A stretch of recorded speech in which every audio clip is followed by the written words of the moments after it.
Yeah, well, we're about to start, so I'll just open the hearing. Good morning, everyone.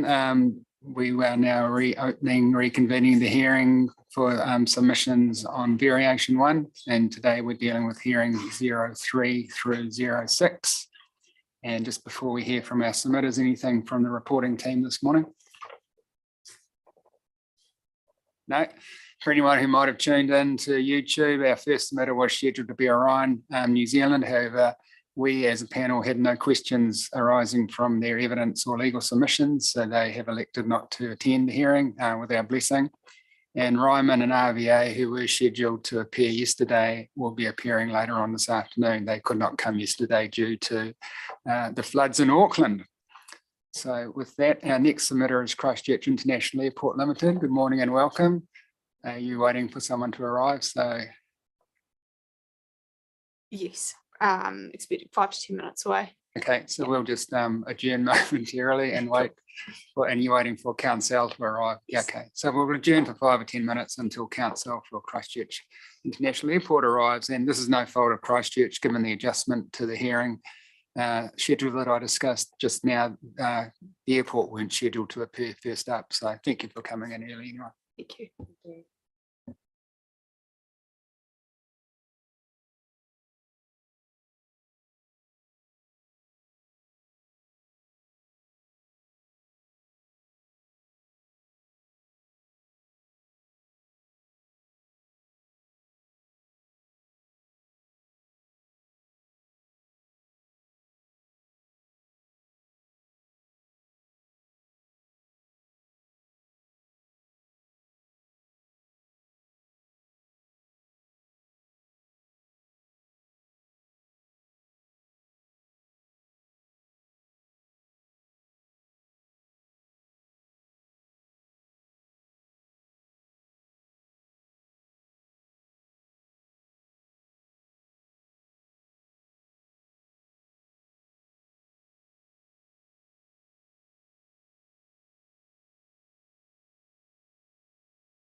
Okay, we'll reconvene the hearing, and at this stage, we're hearing from Christchurch International Airport Limited.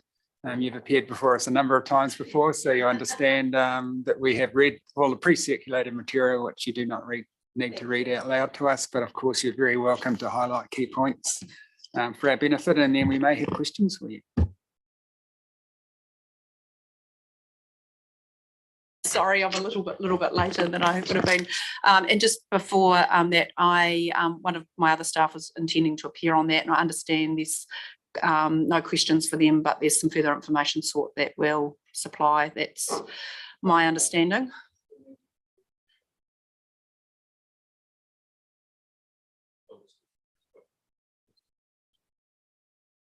Ms. Foch, yes. So the changes that are on are now seeking, do they differ at all from the track changes that were attached to the original submission? Do you want to answer that, Annabelle? So this is Annabelle Lee, Yeah. who's been assisting Orion in relation to that. Yeah. They do. So Ms. Foot will prepare a full suite of those and we'll send them through. Yeah, that's good. Yep, thank you. That'll be helpful. Thank you. Thank you. Moving on to the airport. As I indicated last week at the general and residential hearing, we had intended the submission today to be about qualifying matters generally, and then we were going to deal with some site-specific matter where the contour actually bites at the Rolleston hearing. Miss Lee watched on YouTube yesterday, and I understand that Mr. Cleary's got slightly ahead of me, and he presented some information yesterday which we had intended to deal with at the Rolleston hearing, but that's fine. So what I have done very quickly last evening and this morning is put together some pretty rough notes responding to what he raised yesterday, with the writer that we can polish that ahead of the Rolleston hearing, but we thought it might be helpful for the panel to know generally where CIL sits, so that if there is further information or clarification you'd like at Rolleston, that would be beneficial for probably both Mr. Cleary and myself to know that before we turn up at Rolleston. So that's how I'd intended to approach it. Yep, that's fine. So I'm just going to hand out what I call supplementary legal submissions, but I have to confess are fairly rough notes. But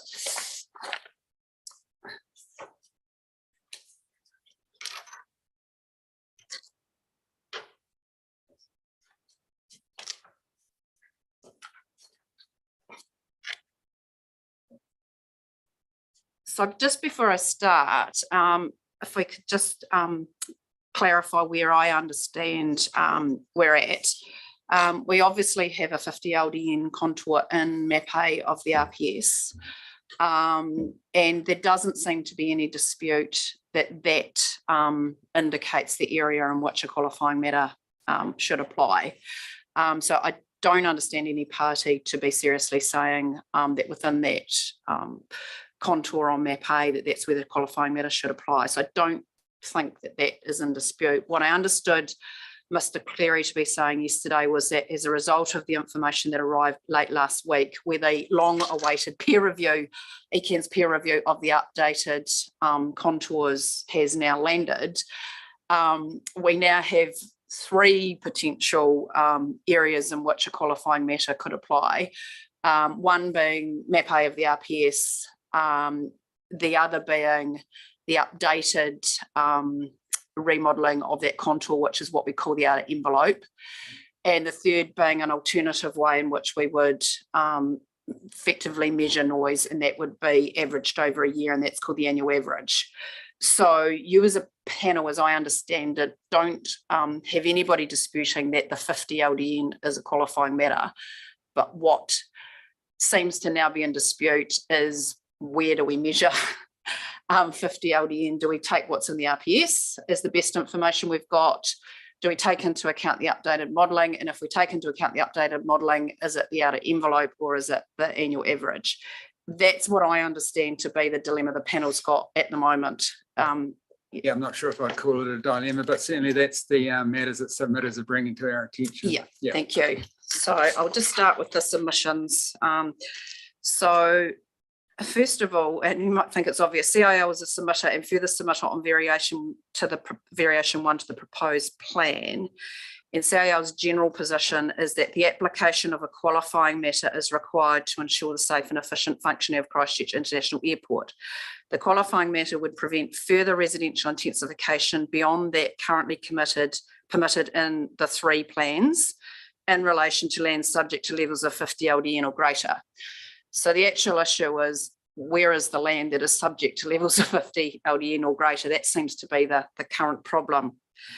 Now, the 50 LDN contour in CIL submission on the variation is different to the contour in its submission on the proposed plan. So at the time of the submission on the proposed plan, all we had was the map A contours. So that's what's in the submission on the proposed plan. So this was because at the time of making submissions on the proposed plan, CIL hadn't completed even its own remodelling work, and the contour and map A was the best available information we had at that time. However, at the time of submissions on the variation, CIL had completed its updated modelling, albeit it hadn't been peer reviewed by ECAN. So the submissions that were filed in Selwyn on the variation and the submissions that have been filed on the Waimakariri proposed plan and subsequently its variation are the same.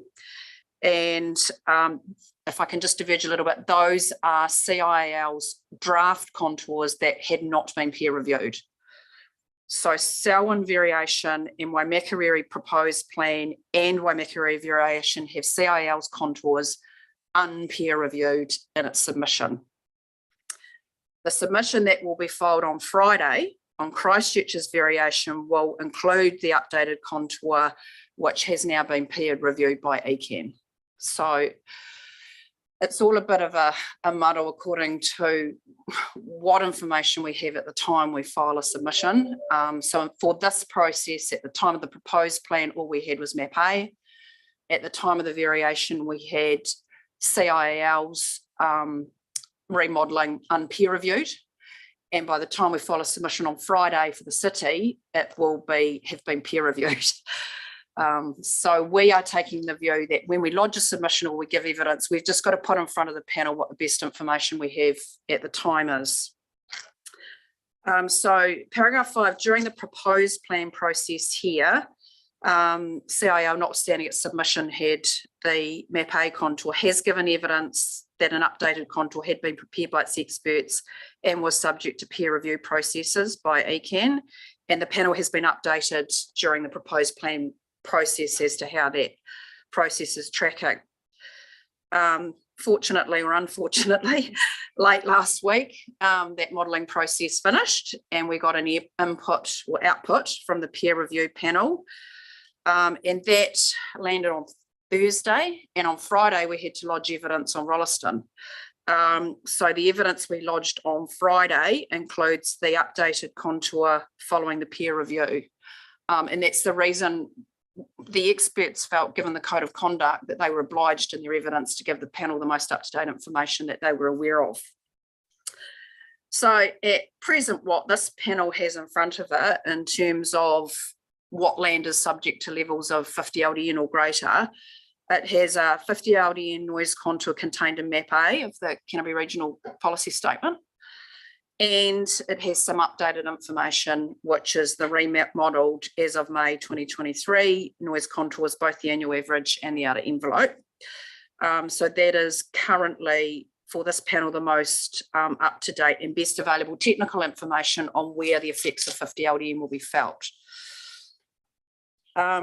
Paragraph 8, just to clarify, CIL is not seeking to wind back the clock on residential development already permitted in the operative plan, i.e. PC 71, and nor is it retrospectively trying to change the evidence that it produced through the proposed plan process. However, in relation to the variation, and in light of the information now available, it does seek to prevent further intensification to MDRS in areas where the best available information now available indicates that those areas will be subject to noise levels of 50 LDN and above. And that is the outer envelope contour, which has now been produced for the Rolleston hearing. So just to reiterate, at the time of filing evidence for this qualifying matters topic, we had draft remodelled contours but not peer reviewed. And at the time we filed evidence for Rolleston, the remodeled contours had been peer reviewed and were confirmed. So that's all quite complicated, but does that help you with timeframes? That's pretty much what we understood was the Yeah. case, yeah. Yeah. And yesterday I referred Mr. Cleary to Appendix 2 of Daryl Miller's evidence Yeah. that had been filed for the Rolleston Rolleston. hearing, just Yeah. to let him know that was a more helpful picture than the one he'd tabled. Thank you. Now, Mr. Cleary, and I'm only raising this because Mr. Cleary raised it, this annual average and outer envelope. As Ms. Smith has explained, 2 modelling approaches were put forward to Environment Canterbury for peer review. That is noise averaged over 12 months and the outer envelope. Now, the outer envelope, if you have a look at the map produced for the Rolleston hearing, isn't that different from the current map A. And the reason for that is that follows the methodology used for the contours currently included in the RPS. So if I can just explain that, the New Zealand standard NZS 6805 indicates that airport noise should be measured over a worst 3 months. That's how it was done for the RPS map A. And that's why the outer envelope looks fairly similar to what's in map A, because that worst 3 months was used. The annual average is just another way of measuring noise, and it is an approach that has been adopted at Auckland Airport. So it is understood that Environment Canterbury's expert peer panel agrees with the underlying inputs and assumptions so that the locations of both contours, the annual average and the outer envelope, are agreed. So they're in the right location.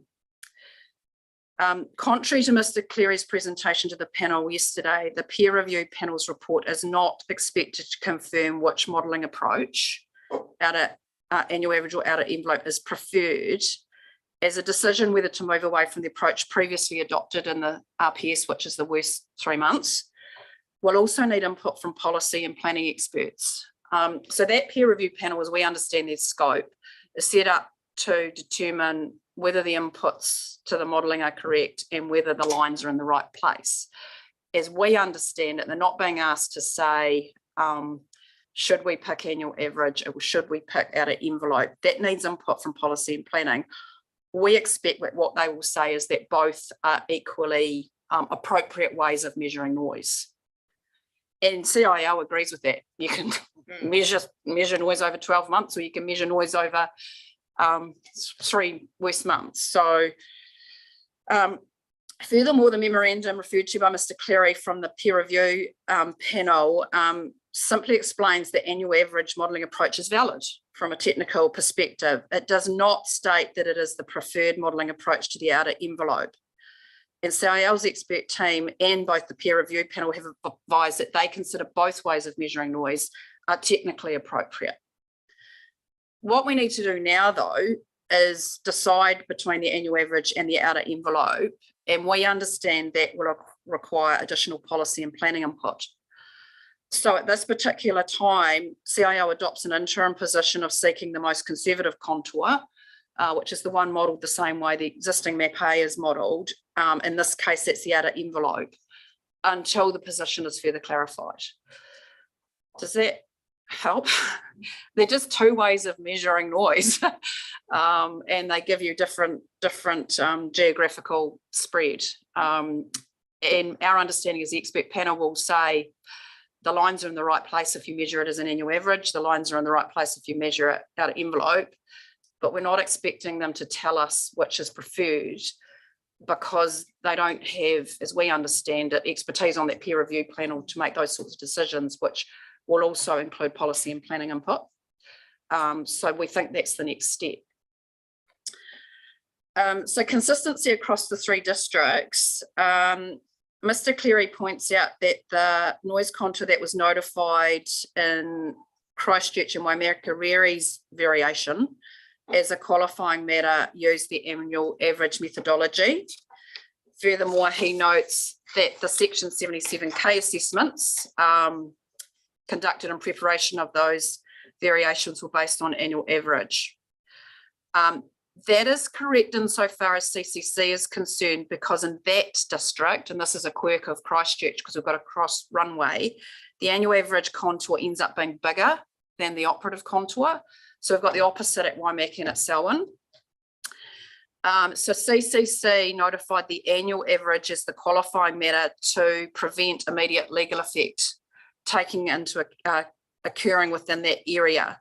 They are well aware that CIL submission, which will be lodged on Friday, will be seeking the outer envelope.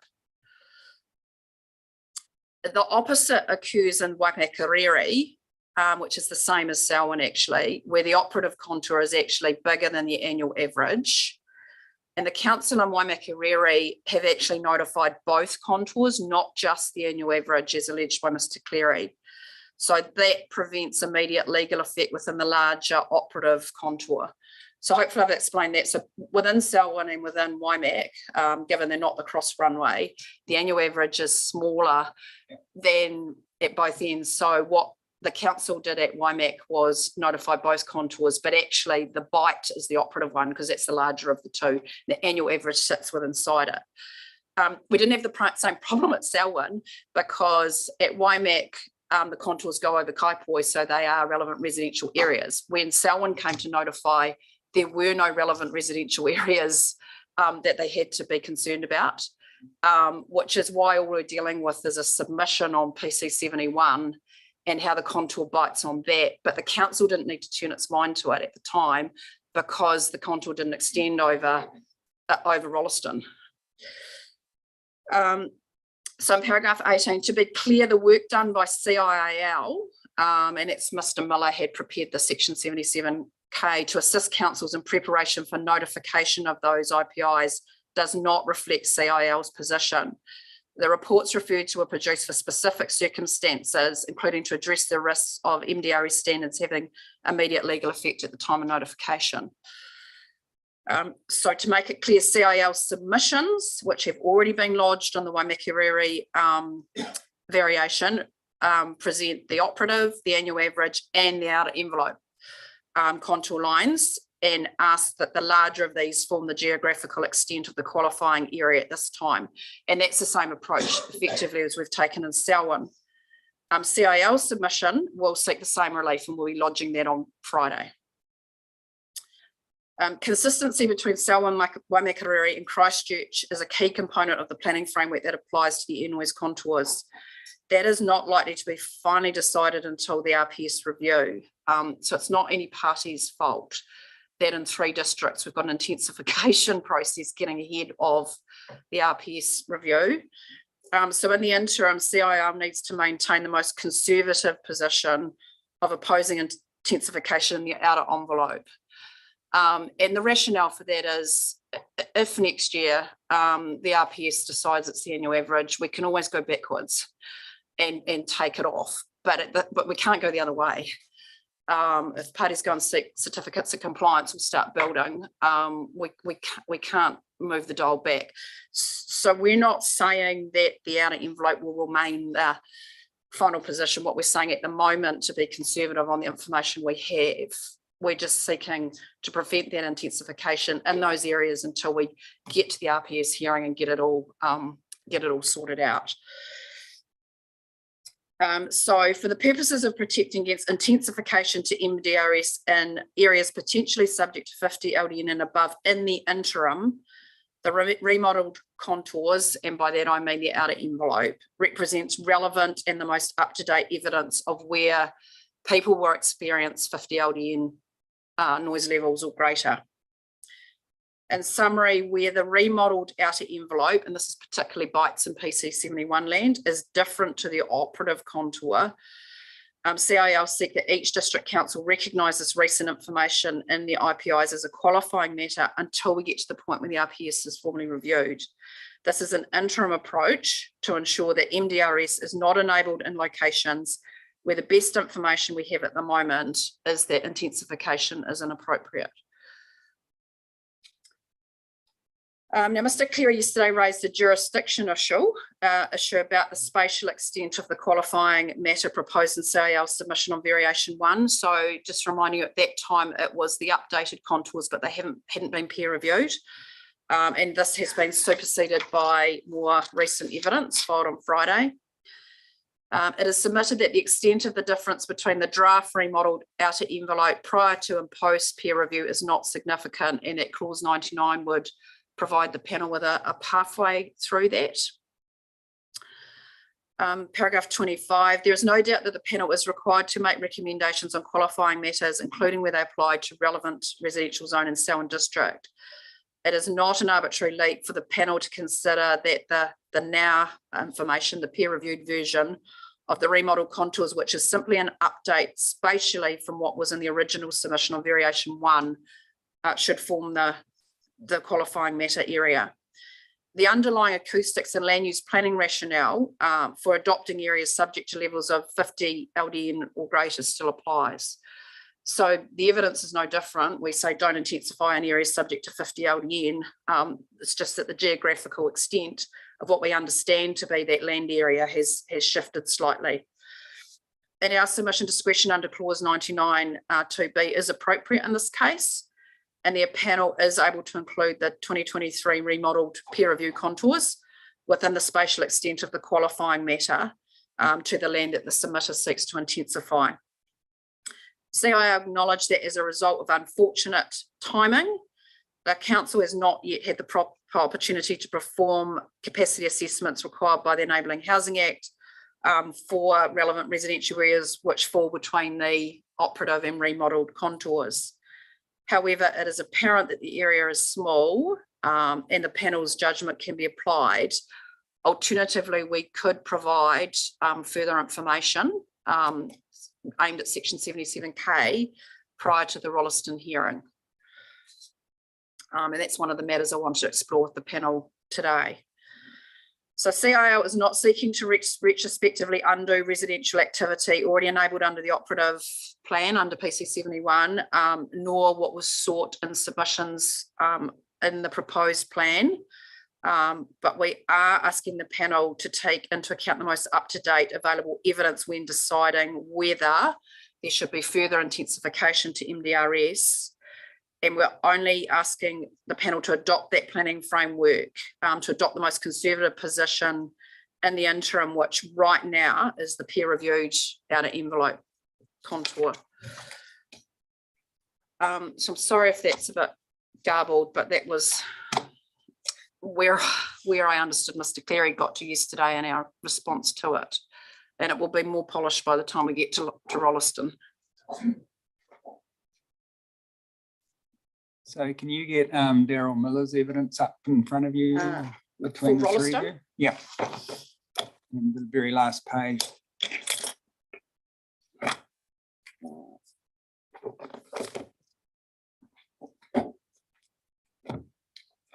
The appendix or the The map. Yeah. So in previous hearings on the proposed district plan, yes, and reflected in PC 71, the red line, the operative one, has been used to deny the submission of the developer for residential zoning within the current rurally zoned land. Yes. And I think, although we haven't finalised any of the PDP recommendations reports, I think the panels and numerous panels who considered that issue were comfortable with that position, and it was consistent with the Commissioner's decision on PC 71. And we're not seeking to resile from that. Okay. So we're not trying to go backwards and say that land between the red and the green shouldn't be zoned residential. Okay. So in terms of, then that's helpful. And I notice also that the green line captures little bits of existing grey, and you're not looking to wind that back either, is that correct? No. I think there would probably be a natural justice issue there. Mr. Cleary and his clients have been front and centre in this hearing. They've been involved. Yeah. I think there would be some issues for those parties there. Yeah. So given those concessions, just hypothetically, if this panel was to acknowledge the evidence of the airport and regarding the 50 dB noise contour as a qualifying matter, but for the purposes of amendments to the district plan, we were to adopt a position whereby we would prefer to wait for the RPS to be amended, with the consequence being that the operative 50 dB contour is the one that's shown on the planning maps. And we would note that there's not much difference between those two lines. What would be your response to that? So we'd say we'll go with the operative one because we want the RPS to be changed, but we do acknowledge the legal submissions and evidence regarding the green line as being an appropriate qualifying matter. But in this particular case, in the circumstances, given your two concessions, we opt for the former approach. So I suppose my technical legal argument would be at the moment, the best evidence you have is the evidence on the green line, and a conservative approach would be to do the opposite and to take that a conservative approach for now, on the understanding that we can always wind back and we can't go the other way. Do acknowledge, however, that in terms of timing, you might reach the view that the green line may well be the right line for the qualifying matter, but you don't have sufficient analysis in terms of section 77K. So it's not making a decision on the merits, but it's just acknowledging that in the unfortunate circumstances of this particular hearing and when information arrived, you didn't have the evidence. That would probably, I'm just looking at, satisfy our concerns. What we're concerned about is getting into the type of argument we're getting into with Mr. Cleary, that this somehow creates a precedent for the city and WIMAC. They're a completely different kettle of fish, because we've got hearings, got strategic direction starting at WIMAC next week. We're right on the starting blocks, and in Christchurch we're not even starting to the end of the year, so we've got oodles of time to get the evidence in front of the panel. We acknowledge that you're in a different position getting an updated line, a week or two out from the Rolleston hearing and right at the end of your process. So it might well be you form the view you just don't have the evidence to make a decision. But I would be concerned if a decision was definitely made that, that the 50 is the line on the and the RPS for some merit reason, because that line is clearly outdated. We clearly do have an update, but you might well form the view that coming so late and without the ability to be able to question that, and you don't have section 77K, that it just arrived too late, and that's unfortunate. A similar situation arose in relation to land in relation to PC 74, which is at West Melton, where we didn't have the updated contours at the time. So we couldn't, so we couldn't appear at the proposed plan hearing.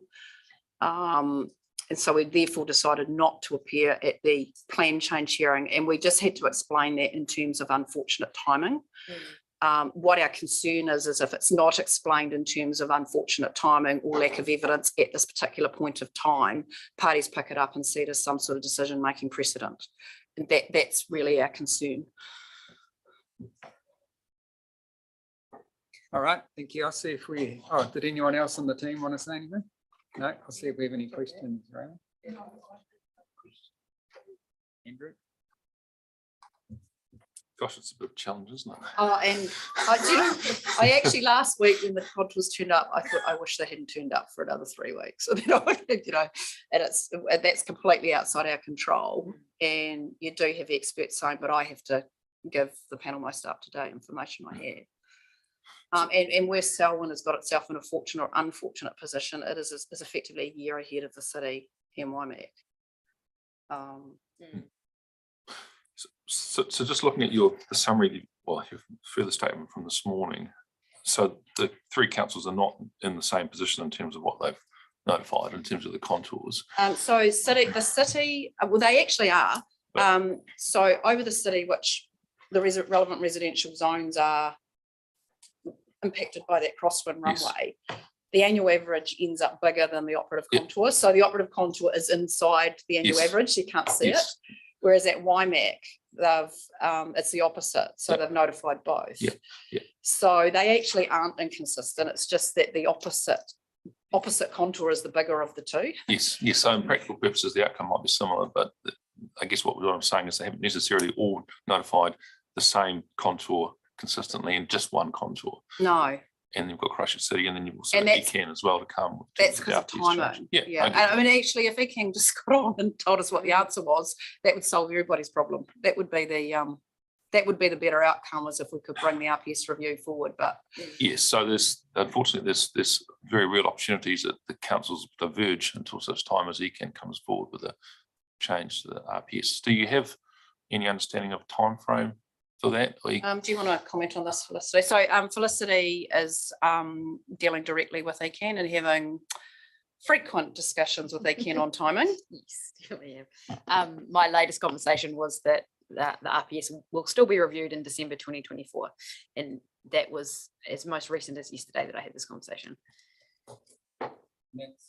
That's consistent with the advice you've given us at previous PDP hearings. Yes. Yeah, so they're not going to do this as a separate and advanced change. We basically. would love them to. We would love them to. I've sort of raised that as a possibility, but didn't get a huge amount of positive feedback. Yeah. We will it's continue to surprising. raise it. So I'm just interested in the whole existing qualifying matter versus new qualifying matter Yeah, and how that works yeah. So when the lines have changed. yeah, so the approach that we've taken, whether that's right or wrong, is that the qualifying matter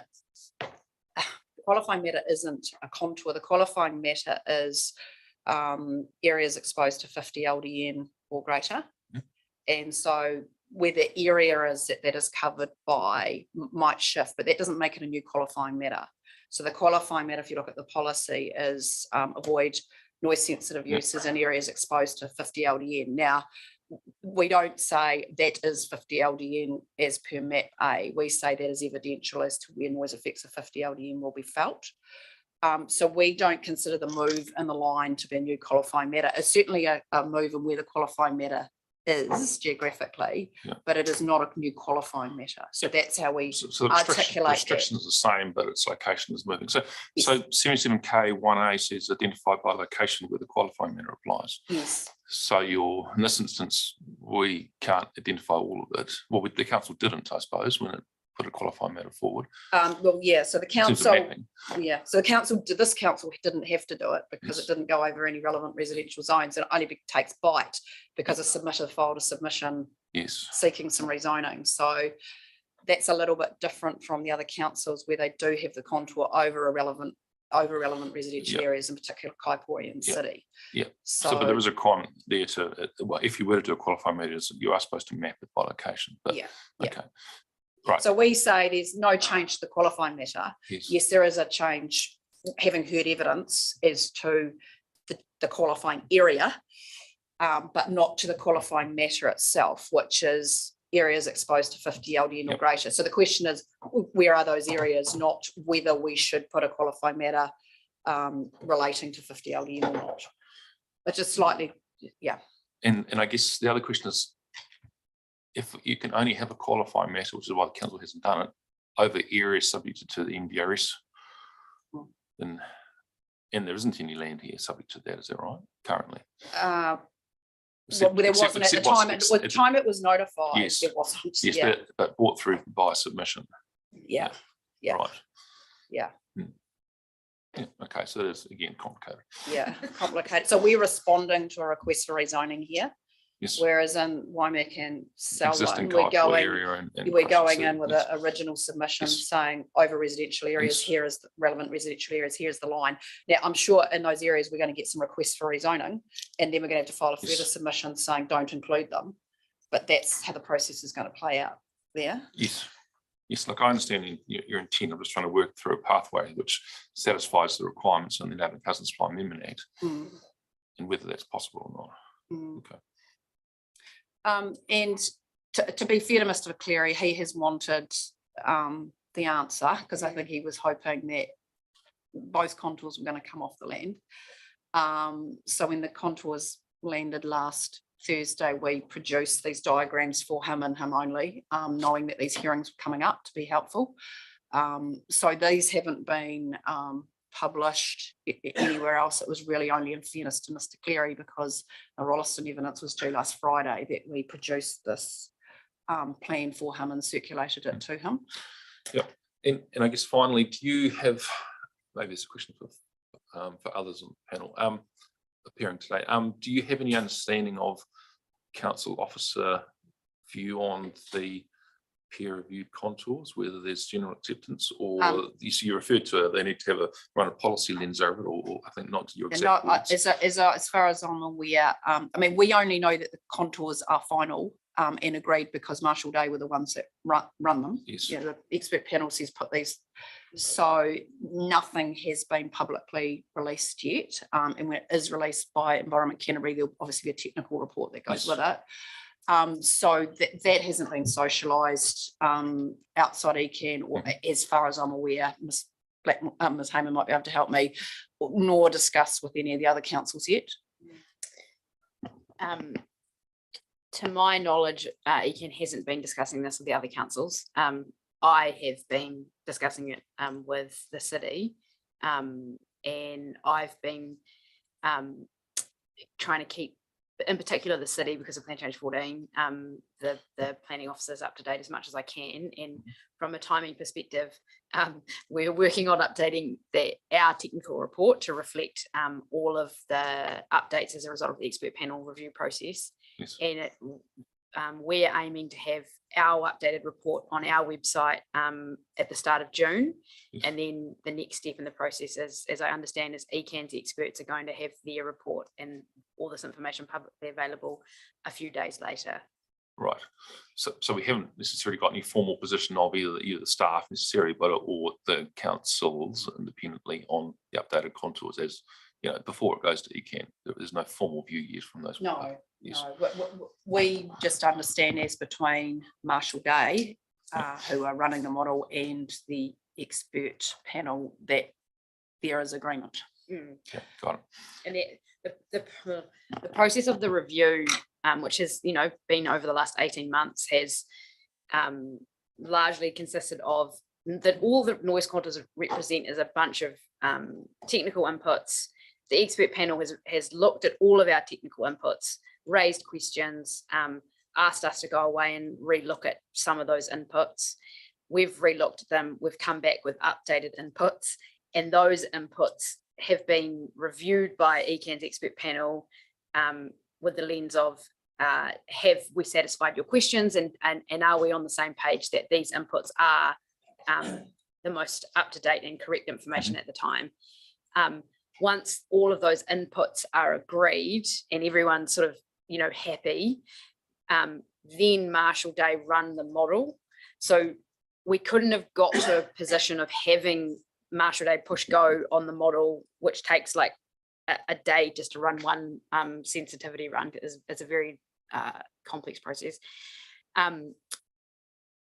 If we didn't have alignment with all of the experts and have ECAN's panel saying, yep, that is good, we agree, these inputs and updates that your panel has investigated and suggested are okay, Marshall Day wouldn't have been in a position to actually do the remodeling.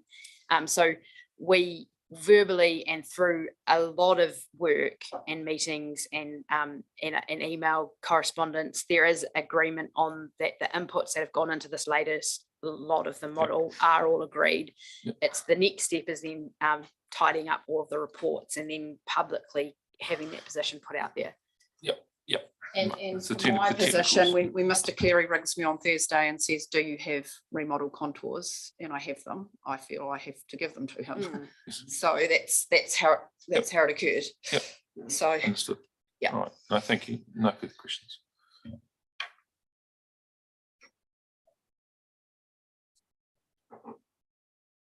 It's just two matters. So your further submission on variation 1, which was considered at the residential hearing, was that you Can't said the remember what we portion of said. PC 71 subject to the operative contour retains rural zoning. So that's what was asked for. And I think that's consistent with what you said today. Okay. So that's, I'm just looking, it's on page 173 of the 42A report. That's where I'm looking. Now, the other issue is that HPW, how the plan works 30 qualifying matters, which variation one introduced to the plan in terms of the noise contour overlay, the words are a spatial boundary line. That's how it starts. So it seems to me that the qualifying matter as notified in variation one refers to an actual line rather than a noise. And I don't think you submitted on HPW 30, or did you? Do you know, Annabelle? I don't think we did. No, but yeah, it's not ideal wording. Yeah. And in all the other plans, we say the 50 LTN contour. Yeah. Is shown on. Yeah, exactly. Yeah. So we could tidy that up. I don't think that'd be. I'm not asking you to tidy it up. I'm just saying that's what the qualifying matter is, as defined by the council's variation one. It's a spatial boundary line. I think I'd need to go back and read our submission as a whole and see what we're asking for, because I'm just looking through it. We are referring to the 50 contour throughout the submission. So, and it's quite a long submission. So I'd be happy to go and back and have a look at that before we get to Rolleston. Yep. And I'm not sure if that's a problem or not, given the concessions that you've made today regarding not looking to amend your position in relation to PC 71 or the existing little bits of existing residential that the green line on Daryl Miller's evidence captures. So I'm not sure if it's an actual issue or not, but I just wanted to point that out. All right, so we've got some interesting things to talk about as a panel. Anything else you'd like to add? No, anything else we can help you with before we obviously get to Rolleston, which if you have further thoughts, this will just probably be a rerun. Yeah, when we if there get is, there. we'll let you know. Nothing's going to happen in the interim, I wouldn't have thought. All right, thank you very much. Thank you. And Heather, so our next submitter is Kiwi Rail, is that correct? And are they coming in early or are they still this afternoon? I can't remember what you said before. Ryman are coming in early now at. Okay, good. So we'll adjourn till 11:30. Thank you very much.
Can you hear me, Nikki?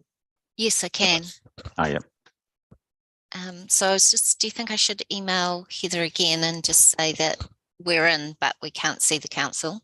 Yeah, I can see this council's hearing screen, but not the. Yeah, I'll just say. Alice, can you hear us? Yes, I can hear you. I've just got off the phone with Heather. Oh, There here we we go. are. Oh, there we Right. go. Okay, won't do that then. Right, good morning, everyone. Thanks, We'll Declan. reconvene the hearing of submissions on chapters of variation 1 or parts of variation 1 that relate to hearings 03 and 06. And at this stage, we're hearing from Ryman and RVA. Mr. Hinchy and Ms. Williams, can you hear us? Yes, you can, sir. Yes, we can. Can you hear us Want to okay? say something or see if we can Oh. hear you? We are talking. Can you hear us? Nope, we can't hear you. So we'll just voice see if our Hang admin, on, sorry. hearing administrator can sort out the technical. Can issue. I just?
That's okay. Screens. Just listening mainly.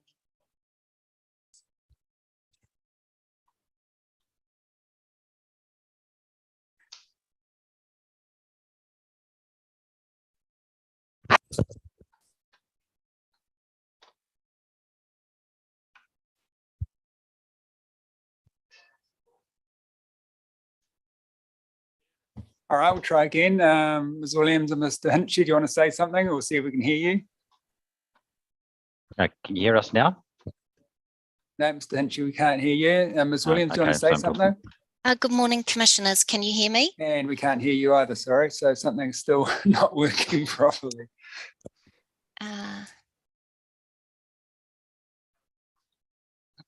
Let me just fiddle with my sound. All right, we may have had a breakthrough. Do you want to say something now, Mr. Hinchy? Can you hear me now, sir? Oh, yes, we can. Oh, there we go. Excellent. And Ms. Williams, do you want to say something? Good morning, commissioners. Can you hear me? Yes, yes, we can. Thank you very Right. much. Great news. All right, so now we can begin. Thank you for coming in this morning, and we were happy to move you to today, given that yesterday you had some issues with flooding in Auckland, etc. So, yeah, again, welcome and very much over to you. Thank you, Mr. Chair. I just wanted to quickly address you. I lodged a brief memorandum this morning just highlighting just a few things we were intending to cover during today. I'm not sure if you have a chance to receive that and read that yet, but I'm happy to take you through that if it suits. Yes, we have received it and read it, but if you just want to summarise maybe the couple of key things you want us to take out of that, that would be helpful. Certainly, sir. I think it was really just a follow-up on the hearing that we had last week and acknowledge that through the questioning of Ms. Williams, there were a number of follow-ups that were required to refine the provisions, as it were, and Ms. Williams is in the process of doing that. Having looked at the commercial zone provisions, there are probably a series of similar type of refinements that would be needed to the regime there. So I guess we're in the process of trying to do that to meet the deadline that we've given ourselves at the end of this week, and Ms. Williams can take you through those points. And the only other thing was just to note there's a couple of points in terms of scope. The RVA and Ryman are not pursuing the relief they sought in the large format retail zone, so that needn't concern you anymore. And in terms of the local centre zone, they are still pursuing changes in that zone, but they primarily rely on the evidence and the position adopted at the earlier stage of the process. So on that basis, I wasn't intended to go into the scope matters in my legal submissions in any detail unless you wanted me to. No, that's fine. And just in terms of the local centre zone, earlier hearing processes, did you mean last week's hearing or hearings for the proposed district plan? That's the latter, sir, the proposed district plan hearings. District plan. Mr. Turner gave evidence in that process and set out proposed relief for the local centre zones. Yep. Yep. Okay, now that's helpful for clarifying that. Thank you. Thank you. Well, I'll just start with some brief points. You've got my legal submissions, and I'll just want to touch on a few highlights there. You've heard a number of the key points that have been made in the earlier process in hearing last week. The focus of this stage is really on the commercial zone provisions, and there are some more discrete points in terms of the transport provisions, which Ms. Williams will take you through. The submissions outline that providing for retirement villages is also important in commercial zones, and that's largely because at paragraph 14.1, I explain there's the difficulty that the industry faces in terms of finding suitable large format sites. Occasionally there are sites in commercial zones which can help provide for retirement villages. People want to age in place close to the existing community areas and amenities that they're familiar with, and sometimes that means enabling developments in commercial zones. Residential zone activities are already permitted as a use, and activities, construction being restricted discretionary activity above ground floor in most of the commercial zones, and retirement villages are seeking at least the same planning treatment there. And then, as is discussed by Dr. Mitchell, the NPSUD certainly promotes an integrated approach to working and living environments rather than strict separation. And the emphasis in the enabling housing legislation and the intent of that legislation to speed up the provision of housing and provide more of it certainly supports that evidence. Those are probably really just the key points I wanted to focus on, and unless you've got any questions, that was all I really wanted to say at this point. All right, thank you, Mr. Hinchy. I'll see if we have questions. Raymond, any questions? No. Andrew, any questions from the legal subs? Yes, thank you for your legal submissions. I've got a couple of questions on your initial or principal submission. And it's just something which came to my mind when I was reading your paragraph 17.2 on page 5. Yes. And I'm just interested, so it says in that paragraph, the intention of variation 1 cannot be characterised as being limited to simply implementing the MDRS. And you've argued that the proposed retirement village regime supports and is consequential on the MDRS, or gives effect to supports policy 3. So, and I'm just wondering, so policy 3, to my mind, focuses on height and density standards. It doesn't cover activities. It just simply says height and density. It doesn't say we want more housing or retirement villages. It's just simply height and density, and MDRS, which again is density standards. How is some of this the outcomes that the retirement village and Ryman are seeking, such as changes to matters of discretion for high trip generating activities? How is that related to the height and density matters that are the subject of variation 1? Can you join the dots for me, please? Sure, I'll give that a go, sir. I think if you haven't had a chance to, it might be worth reading the earlier submissions I gave in the residential chapter, where I focused on the intention of the legislation. And there's quite a detailed submission here in terms of it being all about enabling housing. And that's not just in residential zones, but also in commercial zones. So I think that the intention of the legislation is to enable housing, and therefore how you interpret, for example, policy 3 needs to be looked at with that overriding statutory intention.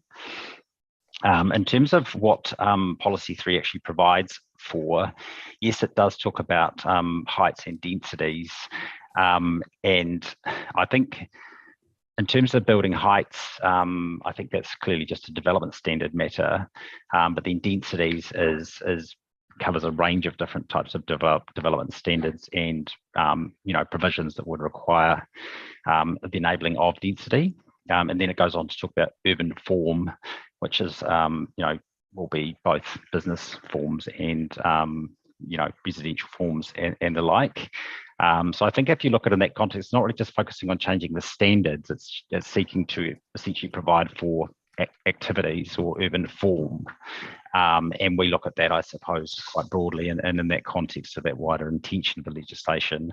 You can't just simply change development standards without changing the things that go along with it. And then if you look at section 80E, I think you've got some directives in terms of giving effect to policy 3 and implementing the MDRS as appropriate. And then there's an additional provision here that allows recommendations and through this process to essentially support or be consequential on both policy 3 and the MDRS. And if you look at Dr. Mitchell's evidence, he refers to a select committee statement about what essentially the intention of that provision for supporting all consequential provisions was all about. And it was really to say, well, if you just simply provide the MDRS, there's going to be a whole lot of other things that need to go along with that to make plans work. And that might be changing definitions or tweaking other matters of assessment or policies, etc., to essentially make it all work together. Because I think the select committee acknowledged through that process that there were potentially going to be gaps in the plans, and there were potentially going to be other provisions which sort of flowed on from the MDRS and giving effect to policy 3. So that's probably a reasonably long-winded way of saying I think policy 3 doesn't just seek development standards to be put in place to deal with height and density. It needs to be looked at and provided for in that wider context. Right, but Ryman and REA are seeking, I think, a whole separate framework for retirement villages, and you're arguing that whole separate framework again is consequential to or in support of. Is that right?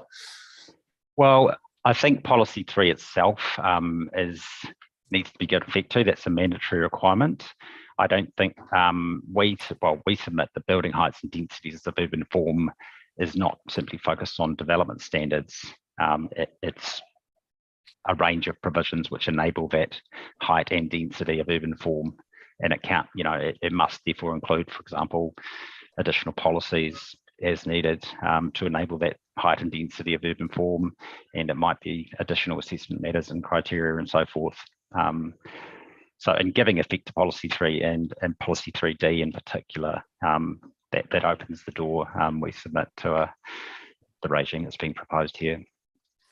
I don't see the word activities written anywhere in policy 3D when I look at it. It just simply talks about height and density. But you're saying, in your view, it also covers activities.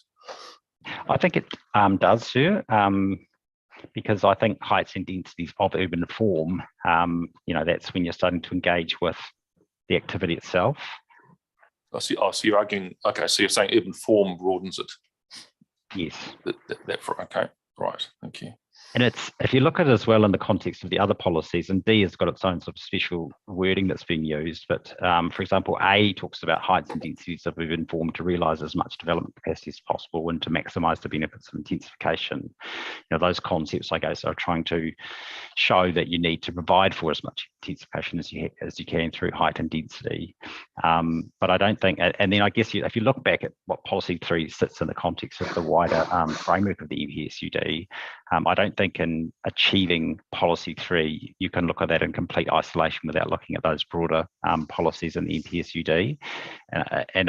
My read of that is it's seeking to provide a comprehensive regime for intensification, which will include clearly development standards, but must also include refined policies, objectives, assessment matters, activity status, etc. Yeah, because I think in your paragraph 38, you've said policy D specifically envisages a variety of housing of different heights and densities. And again, I still don't see the word housing listed in policy 3D, but you're relying on the fact that it's urban, it refers to urban form. Yes. Yes, and I mean, in the sense that the enabling housing legislation requires policy 3D to be given effect to, as well as the other parts of the policy, and the intention of the process is to enable housing intensification, then the government must have thought that policy 3D is all about providing for housing activity. Obviously it does deal with commercial activities as well, but that's certainly what they had in their mind when they included that mandatory requirement. Sure,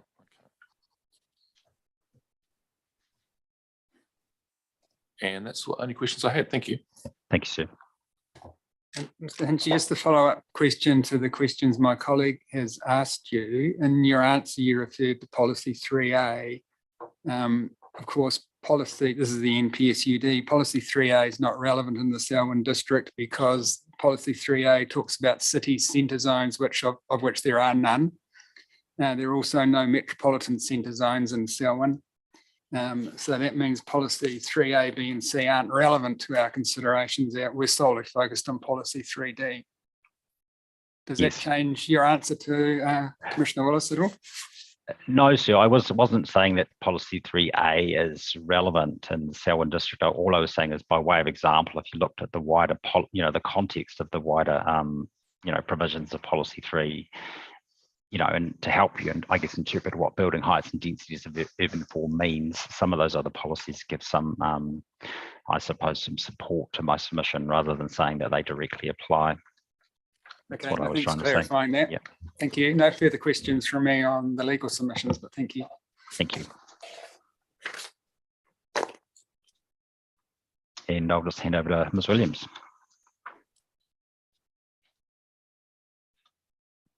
Good morning, commissioners. Morning. Thank you very much.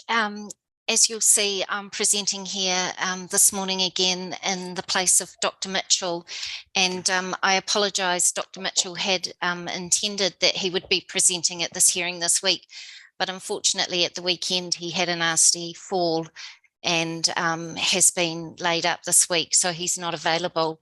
But as you will recall, when I was presenting last week, I tabled a brief supplementary evidence just outlining my experience and that I have read the Environment Court's Code of Conduct. So I won't reread that, but it's also applicable. And I have yesterday and today had the opportunity to review the Section 42A reports for this hearing. And Dr. Mitchell's evidence and the Section 42 appendices in terms of those track changes. So certainly I will take Dr. Mitchell's evidence as read, but maybe just run through and highlight a few issues. And as Mr. Hinchey has said, that I've also gone back and revisited the evidence that was presented by Mr. Turner at the end of last year in relation to the commercial and transport chapters. And I see that in reviewing the submissions that were lodged in relation to the commercial zone and the evidence, there is perhaps some work to do offline. And as Mr. Hinchey has proposed, we can build that into that further homework and supplementary evidence we're going to be providing back to you to try as much as we can to align what we're proposing in our sort of rule framework with the way the Selwyn District Plan has been proposed. I think we chatted about that last week in terms of some of the linkages are different from the other rules, and trying to align the provisions for retirement villages and the commercial zones as much as we can to how the plan proposes to provide for the 4 or more residential units. So, as we discussed previously, it is envisaged that the regime, both within the residential and now within those commercial and mixed use zones, are similar to the provisions that are provided for the 4 or more residential, with retirement villages, the activity being permitted as a residential use, but the construction of retirement villages as an RD and bringing in those same servicing height in relation, setback and storage area provisions that are provided for 4+ residential units, and the above ground requirement as well. which may be slightly different from what we had proposed in our track changes that we've forwarded through to you. If I just start firstly with the transport matter, and I note that at the hearing on the proposed plan, it was agreed that the table 2 would be updated, and I see that I've gone through yesterday through the tracked provisions, and I see that those have been amended to exclude retirement living. So the only outstanding matter I see is in relation to the widths of some of the shared access ways. And I see the point from the 42A report writer that an actual provision wasn't included. So I'm happy to go away and do some homework and just make sure that if we are suggesting a difference for retirement villages, that it's squarely set out, which doesn't appear to have been tracked in the evidence of Dr. Mitchell actually set out what the requirement that the retirement villages are looking for there.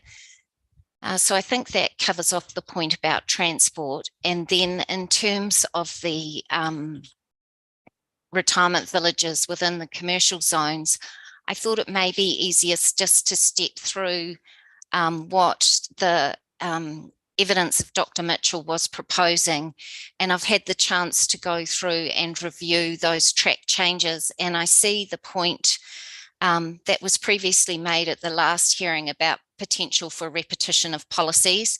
And I see that we have actually suggested in the evidence of Dr. Mitchell a new housing and commercial and mixed zone policy that relates to residential development, which in some ways is very similar to your P3 policy, and particularly puts out the point about avoiding residential activities in the large format retail zone that Dr. Hinchey that Mr. Hinchey has just mentioned. So I'd be very happy to go away and do a little bit of work to make sure that that maybe the suggestion I would have is that if there was anything missing from P3 that we thought, particularly in terms of that offering a range of housing types.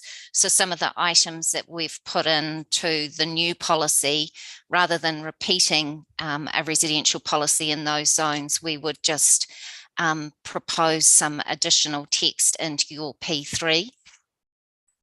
And then similarly, in terms of the commercial and mixed use zone matters for control or discretion, I see that there are some differences between what was proposed for the retirement villages as what is proposed for the for residential activities, particularly around, and I think this was a point that you made very clearly last week about adjoining residential land uses. In terms of the density that may be proposed and some of the more technical points about the proposed design that is missing from the retirement villages matters of control.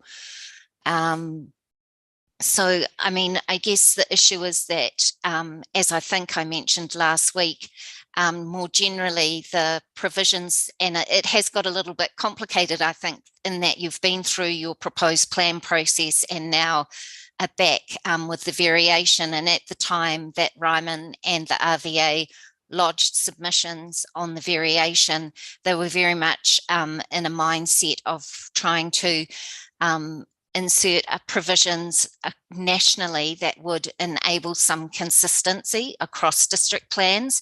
And now that we come to the hearings, we understand that that isn't necessarily going to work for every council. And I think Mr. Hinchey may have well mentioned last week that the RVA and Ryman, the hope is moving forward that there may be a set of national plannings in terms of the national planning framework under the new legislation that better provides for 4 or more residential units, including retirement villages as a subcategory of that. But at the moment, we're back trying to make things work into district plans.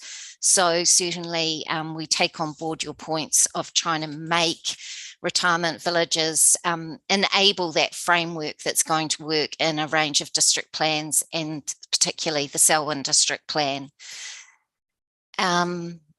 I think we touched on the more general policies last week, so I don't need to perhaps go back over those, although very happy to take questions. And again, then when we get to the actual rule framework, and I note that in Dr. Mitchell's evidence, he set out the RD proposed rule, but somehow in the tracked version, it hasn't actually transferred through. But again, my only comment in relation to that is really having a close look and making sure that, as we discussed last week, that it aligns with the other RD rules and marries up with the types of effects management that you're seeking for multi-unit 4+ more, as well as retirement villages.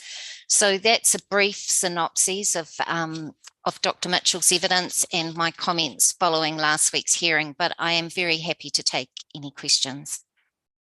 Great, thank you for that. Raymond, any questions? Andrew?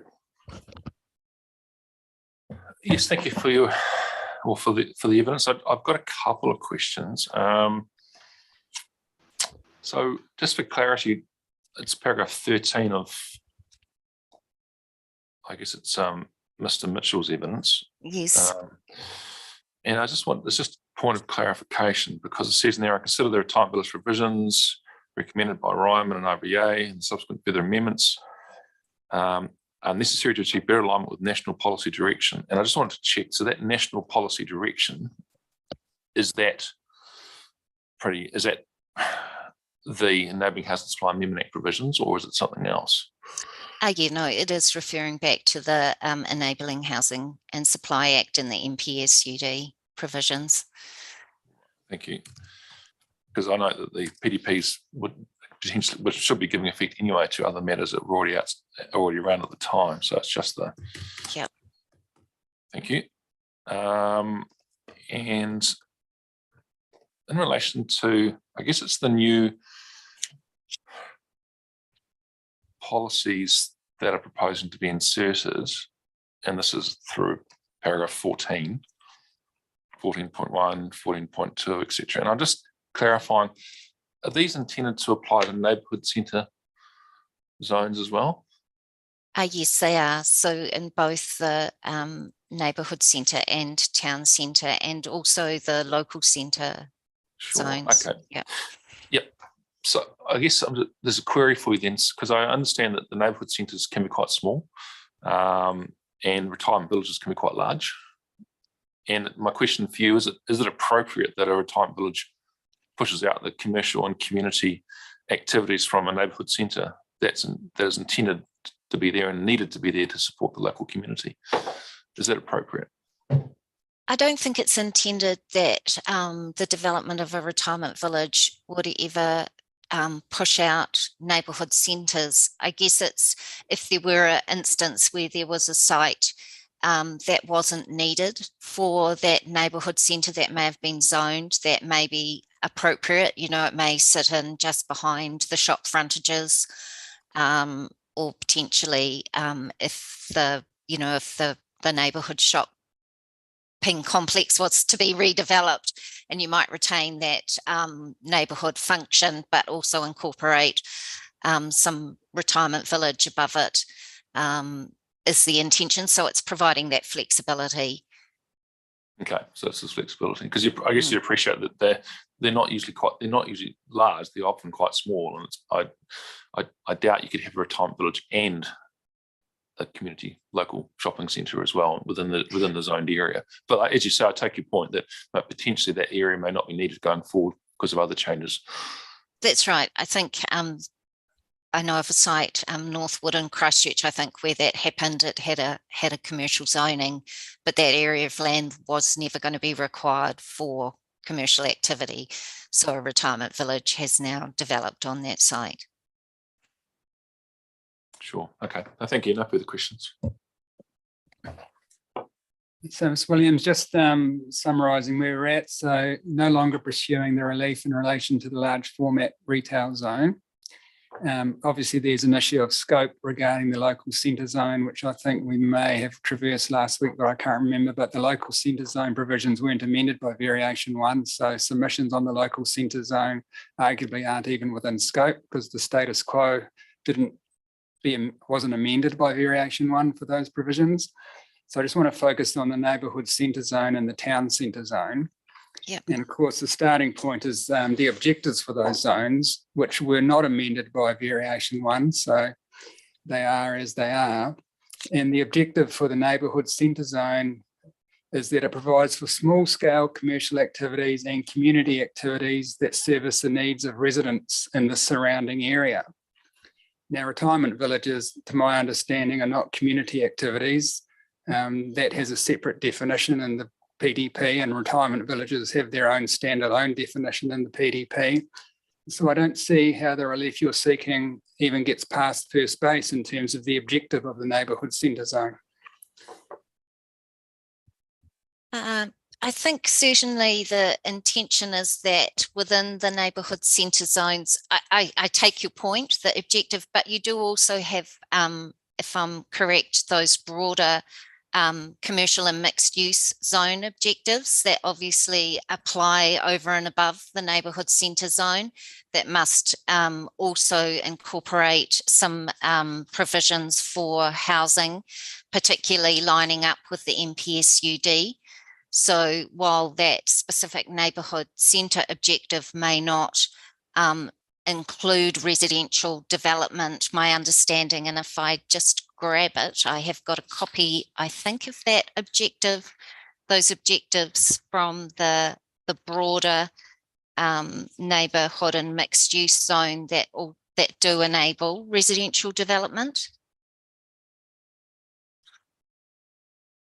Yeah, I'm just looking at those now. I can't, maybe only CMUZ 06 perhaps. Let's just go down. Sorry, I'll just scroll through. Oh, actually, so I think that is the starting point of where we've started from, rather than right down at the level of the neighbourhood zone.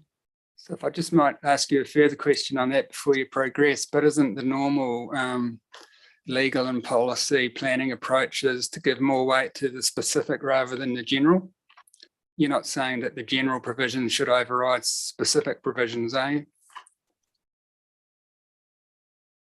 No, we're not saying they should override the specific provisions, but I guess in terms of the broader context of your commercial zones across the district, certainly the intention is that the NPSUD will enable residential development within those commercial centres.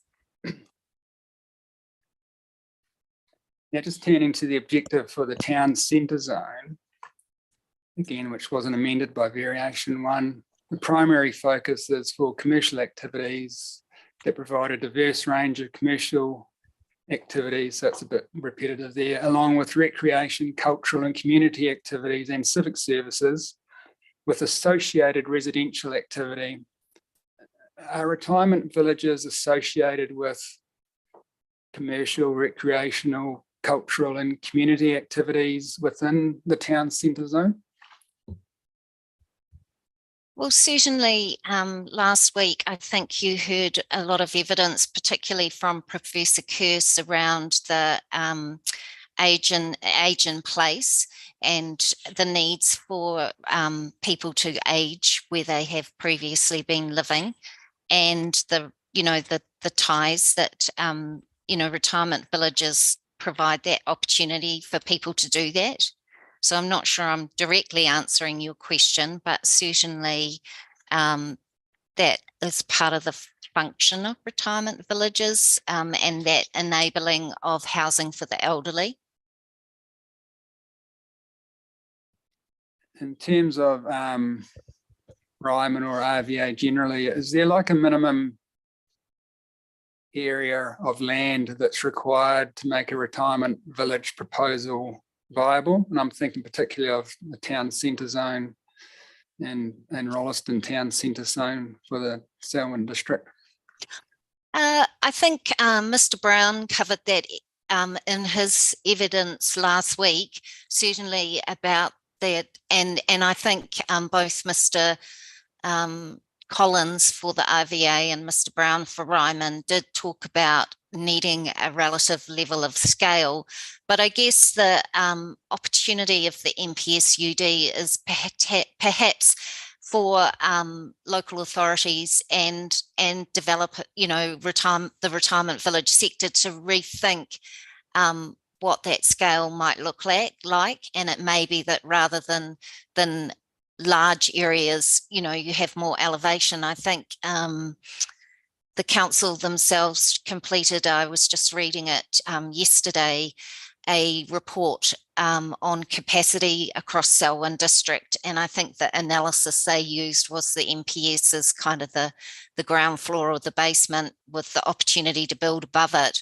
So I think both, definitely Mr. Brown, I recall, mentioned that if there were opportunities, and as I suggested before, if there's land that's vacant and not used, it may be appropriate for a retirement village. But obviously, it may look slightly different from the current built form, particularly if you think of the new development. I'm not sure if you'd had the opportunity to, I think Mr. Brown included an attachment of the new Rolleston Retirement Village, and you can see that's very much at a residential scale. So if it were in a commercial centre, it might look quite different.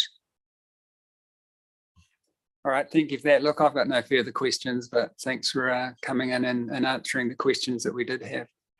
So Mr. Hinchy, is there anything you'd like to say by way of conclusion?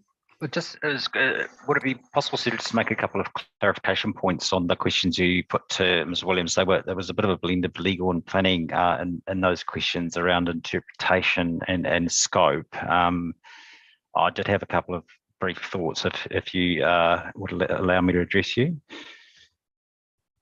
Go ahead. The question about the scope and the changes, I suppose, I've got quite a detailed legal submission on that, and I guess the starting point is that some of the traditional concepts that apply to scope in terms of the change to the status quo need to be looked at differently in this process, because the legislation here does actually mandatorily require certain things to happen. And to the extent the council didn't make those things happen through its notified plan, there's still an obligation on this panel and other panels to ensure that those mandatory requirements are given effect to.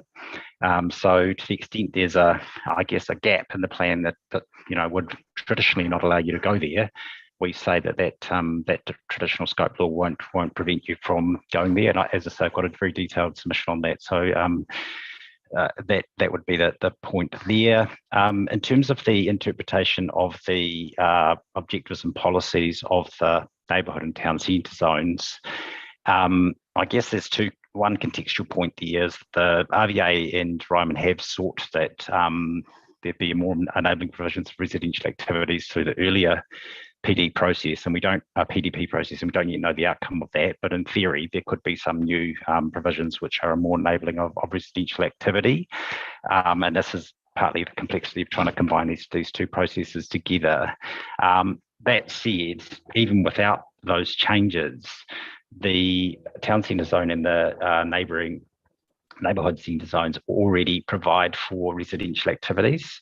So to the extent that the policies you mentioned and the objectives don't specifically refer to residential activities, the council has already interpreted them to include residential activity, and the use of residential activity is permitted, and activities that occur above ground are discretionary, and anything which is at ground is non-complying at the present. So my legal submission would be that the provisions, although they don't expressly state that residential activities can occur in those areas, they're being interpreted that in a broader way than they perhaps look on their face. That's all I really want to follow up there on those points. Yeah, no, look, thank you for that. I'm aware of the legal submissions. I think you submitted for last week's hearing, if I'm remembering it right. We did address scope at some length. And yes. I think you concluded by saying that the Selwyn District Council didn't amend those objectives and other related provisions in your submission to us was that it should have. So I found that, I don't know, I was going to say amusing, but interesting. And I note that in the neighbourhood centre zone and the town centre zone, there are rules that allow decision makers to consider retirement villages as a discretionary activity. So acknowledge there is that provision there already. All right, but no, thank you for clarifying that. Okay, well, that's all we had to say, sir, and thank you again for accommodating us today. Great, thank you very much. Thank you. Thanks. So we're now adjourned until 1:30, where we hear from Kiwi Rail.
Good afternoon, everyone. We'll resume the hearing of submissions on variation 1 to the proposed district plan. And at this stage, we're hearing from KiwiRail. So KiwiRail appearing on Zoom. Can you hear us? Good afternoon, commissioners. We can hear you. Can you hear us? Yeah, we can, loud and clear. Thank you very much. So thank you very much for appearing this afternoon and also for providing your pre-circulated material, the legal submissions and the 2 briefs of evidence. We've read that, so you don't need to read any of that out loud to us, but you're very welcome to speak to that and highlight key points, and we'll see if we have any questions for you. Thank you, sir. Just to confirm and clarify, so understand KiwiRail's submission was allocated into a number of different topics. In particular, there was the district-wide qualifying matters topic and also the residential topic. We didn't appear at the residential hearing topic, which you understand was earlier or possibly last week. But our submission relates to that topic as well, but only very briefly. And so just in terms of efficiency, we propose that we just present our whole case through this hearing topic. Yep, that's understood.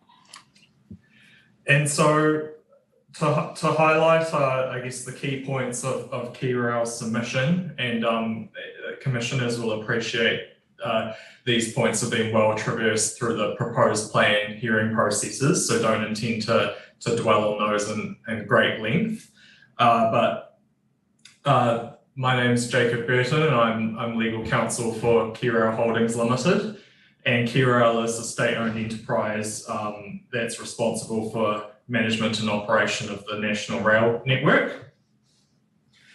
We also have evidence from the witnesses, Michelle Grinlerton Hancock.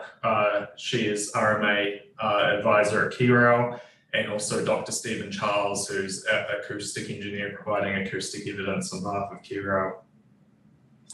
To summarise KiwiRail's submission on variation 1, so essentially, KiwiRail is seeking that its position through the proposed plan is maintained through variation 1. And in its submission, it sought retention of the rail corridor as a qualifying matter and any related provisions, a 5-metre setback in all zones for buildings adjoining the rail corridor and associated matters of discretion, and retention of the railway noise control overlay as notified in the proposed district plan, with the amendments that were sought by KiwiRail through the hearing process on that proposed district plan. Particularly, it was hearing 17. Turning to the recommendations of the council officer, so the council officers recommended the inclusion of the rail corridor as a qualifying matter and related provisions, so in agreement with KiwiRail on that point. The council officer has rejected setback controls in the new medium density residential zone that incorporates the MDRS. And council officers recommended retention of the railway network noise control overlay, but noting that this is on the basis that it considers changes to this overlay are potentially outside of scope, and no amendments were proposed to that through variation 1. In summary, KiwiRail accepts the council's rejection of the setback controls in the medium density residential zone on the basis that, in fact, no parts of that zone are proposed to adjoin the rail corridor. And so on that basis, KiwiRail is in agreement with council. In relation to the noise and vibration controls, KiwiRail's submission is that those are within scope of variation 1. However, in practice, in taking a very pragmatic approach of this, KiwiRail is seeking that there aren't any changes to that through this variation process, and that essentially, as it's been addressed through the proposed plan hearing 17 and the council's reply in relation to matters raised by KiwiRail through that hearing process, KiwiRail is comfortable with that approach and supports that approach to be maintained. To briefly touch on qualifying matters and matters of scope. So commissioners will be aware that setbacks in relation to the rail corridor are clearly matters that relate to, or clearly qualifying matters or qualifying or provisions that relate to a qualifying matter. In relation to rail noise and vibration, the legal question as to which box it sits into, so to speak, in terms of the type of provision that is incorporated through the variation. In our submission, it does fall within the qualifying matter rather than the related provision box. But if the commissioners were to hold the view that it's actually more a related provision, KRL will accept that view. The key point being that we don't have a firm view as to, I guess, how it gets into the plan, but more it's clearly within scope of this plan, this variation process, and on the merits of those provisions based on the evidence before the commissioners, it's appropriate for those controls to be in the plan. Those were essentially the key points that I wanted to highlight. If the commissioners don't have any further questions of me, Dr. Charles and Ms. Grimlerton Hancock are available to answer questions, but I do emphasise that their evidence is identical to what they have already put forward through the proposed plan processes. All right, well, thanks very much. What I might do is I'll see if any of the panel members have questions of Kiwi Rail in a collective nature, and then you can either answer them or defer them to one of the witnesses, if that's suitable for you. Yes, that's good. Thank you, sir. Raymond, any questions? Yes, I do. Yes, I do. And it's for Miss Michelle Hancock, is it? Is that the name? Sorry now. Oh, that's it. Check if Ms. Grimlerton Hancock's online. Well, I'm looking at her 14 April evidence, and at 5.5 she discusses options available to address noise and vibration issues which cannot be internalised. And then at B, she talks about designating land so that there is no discernible effect at the boundary. And then she says it is not palatable for several reasons, the primary being that it effectively sterilises land from use for other activities. What other activities are likely to take place within 5 metres of the rail corridor?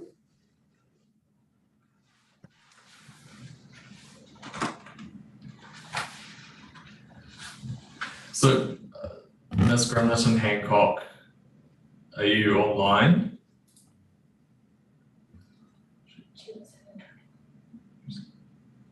There we are. Apologies, Commissioner. We understand she's having trouble connecting. So she's not actually online and didn't hear your question. Just the one. We can send that question in writing to you, and then you can just have that responded. Oh no, is she coming on now? Yes. Yes, it looks like she's online now. Commissioner, if you could please repeat that question for Ms. Grimlerton Hancock. Yes, Sorry, certainly. We'll just check that She's just dropped away. Apologies, commissioners.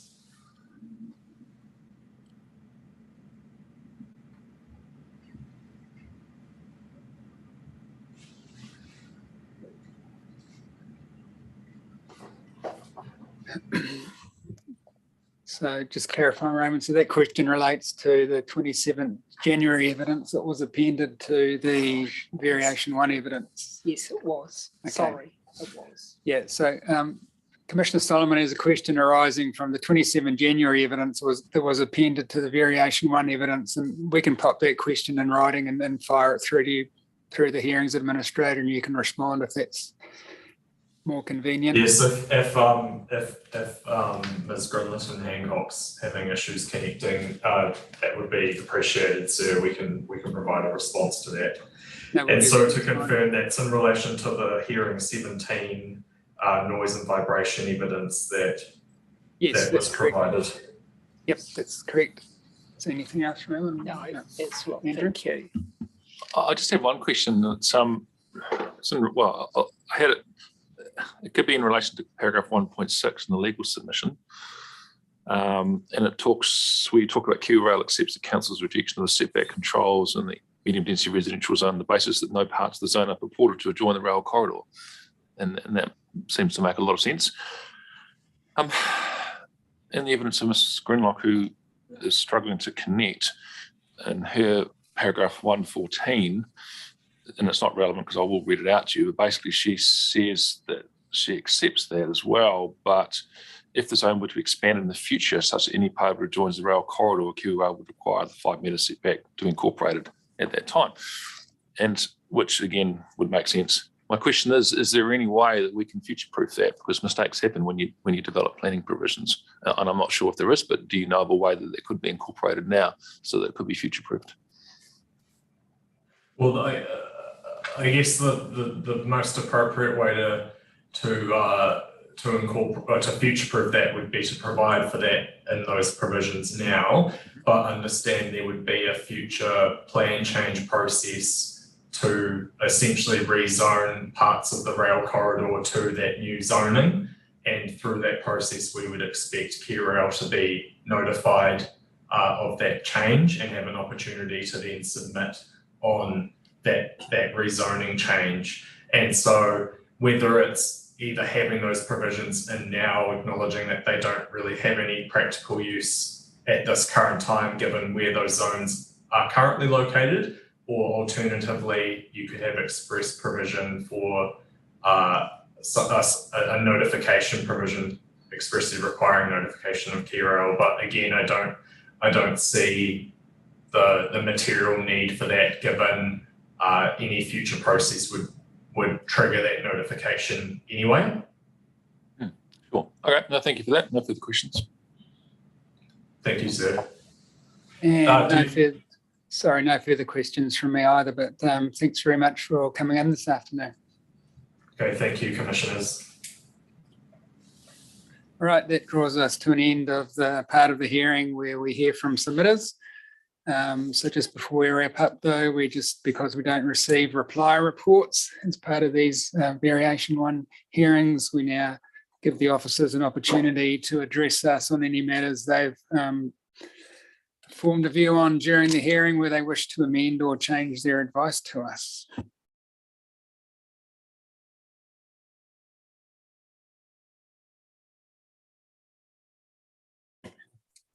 Go first. I have nothing to add. The record, state your names before you do that.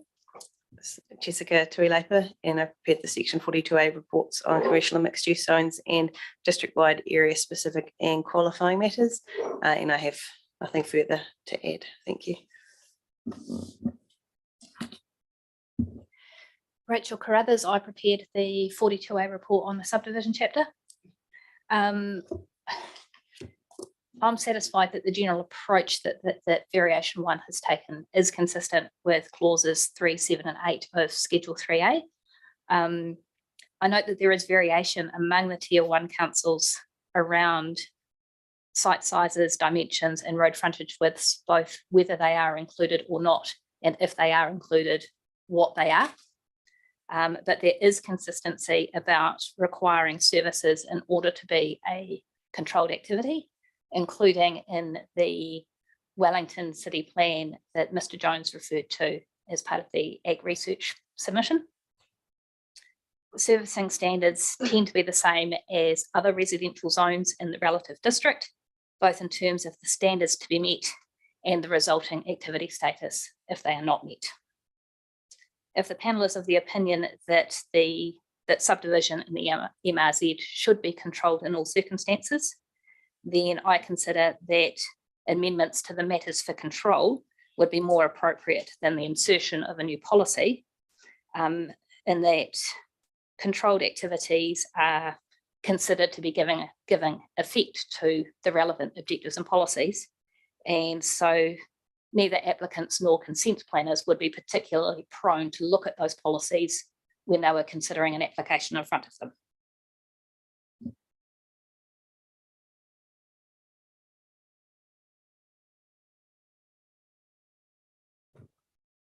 So my name is John Trewin. I'm the Section 42A author for the transport chapter, or changes through the variation.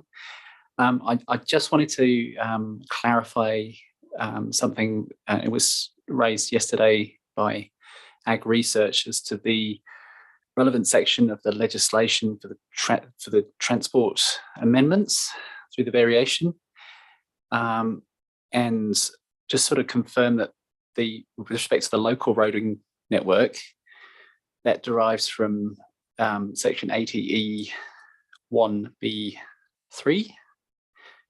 As a consequential amendment to give effect to MDRS. And just to draw the panel's attention to with respect to Schedule 3A MDRS, there is a broad objective 1, which describes a well-functioning urban environment that enables all people and communities to provide for their social, economic and cultural well-being and for their health and safety. And I guess my case is that the changes are necessary to provide for the health and safety of the community.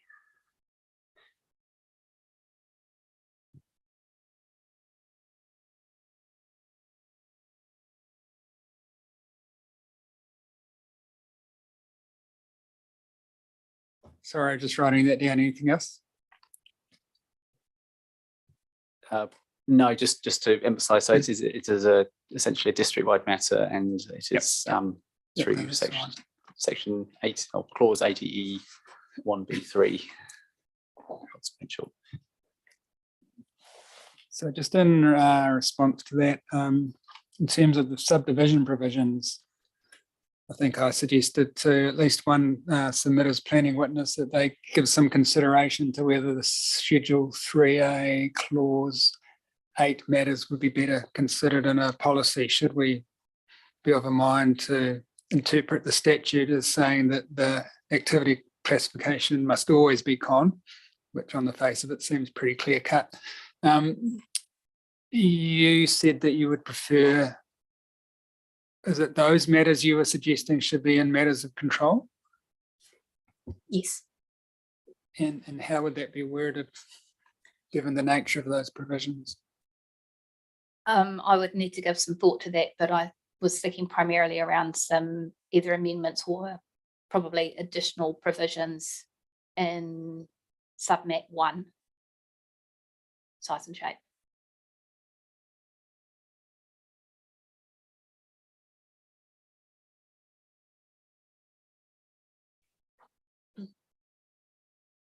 So given that the clause 8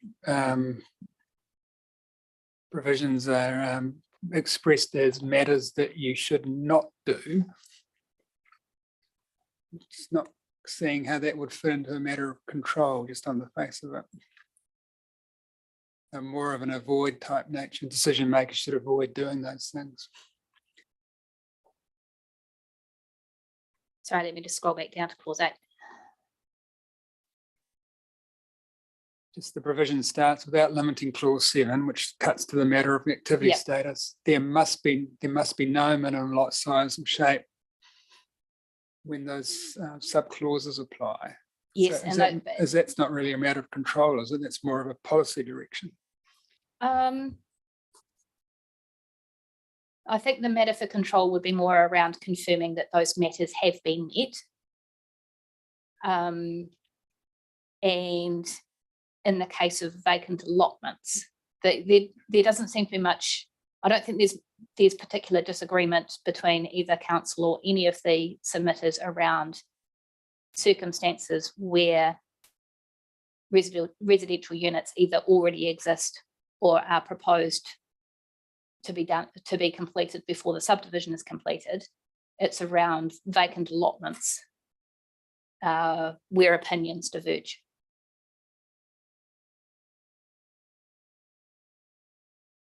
All right, well, to help us understand what your advice to us is, I think you need to put pen to paper and demonstrate to us how those matters would fit into a matter of control, where the decision maker actually has some discretion to make a decision. If it's just that they shouldn't do things, then Absolutely, sir. It's not a decision-making matter, it's just something they can't do. Yeah. Yep. All right, but thank you for that. Now, Raymond, any follow-up questions? Andrew? Excellent, thank you very much. So timing for that? How does the end of the week sound, sir? That sounds good, thank you. All right, that brings us to the conclusion of hearings 3, 4, 5, and 6, and we next convene. I will just check on that. On Wednesday, the 24th of May, where we hear rezoning requests for Rolleston under variation 1. Enjoy the rest